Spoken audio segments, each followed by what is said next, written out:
要將你嘅台面式 eSpring 智能淨水器發揮至最佳效能，你需要定期更換濾芯。你可以好輕易知道乜嘢時候需要作出更換，因為 eSpring 備有完善嘅電子顯示器，俾你知道幾時更換濾芯。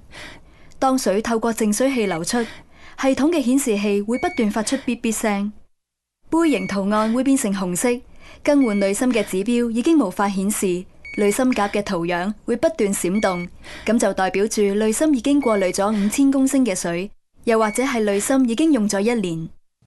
更換濾芯快捷容易，你只需要準備一條毛巾就可以自行更換。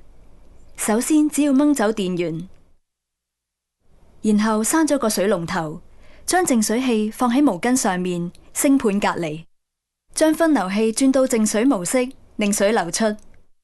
向上將頂蓋拎起，然後將電子模組拎出卸除水管輔助器，將卸除水管輔助器有標誌嘅一面向外。將輔助器平放壓向濾芯蓋，將3隻手指放喺圓點上，以平均嘅力度將輔助器緊緊向後推，然後用另一隻手將喉管拉出。當喉管拉出之後，扭開濾芯固定環，拎起手把，將濾芯夾同濾芯蓋拎起，將濾芯拎住喺星盤上面，將濾芯由濾芯蓋扭出，然後棄置舊濾芯。喺更換新濾芯之前，將水由底座倒出，再檢查底座嘅裏面，有需要嘅話，要將污漬清除，同時亦要檢查濾芯蓋。而家你就可以準備安裝新嘅濾芯啦。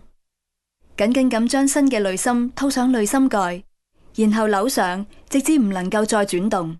新濾芯安裝好之後，再放入底座裏面，將濾芯蓋對準底座嘅凹位。將手把放低，用力將濾芯蓋壓下，直至濾芯掂到底座。將濾芯固定環扭上，直至扭唔到為止。檢查濾芯固定環，要確定睇唔到螺旋紋，因為濾芯固定環嘅作用並唔係用嚟封住啲水。如果你將佢強行扭到最盡，就會有機會損壞系統。將喉管重新接上，直至掂到水管輔助器嘅界線。喺每條水管完全到位之前，你會感到有少少阻力。打開凍水水龍頭，將分流器轉到淨水嘅模式，令水可以通過系統運作。呢個動作需要一啲時間，令水能夠完全滲透濾芯，然後俾啲水持續流大約5分鐘，令系統內嘅空氣同碳粉能夠沖走。檢查有冇任何漏水嘅跡象。將分流器轉到水流未經處理嘅狀態，然後閂咗廚房嘅水龍頭。而家將電子模組裝返喺機頂上，再放返埋個卸除水管輔助器，留返日後再用。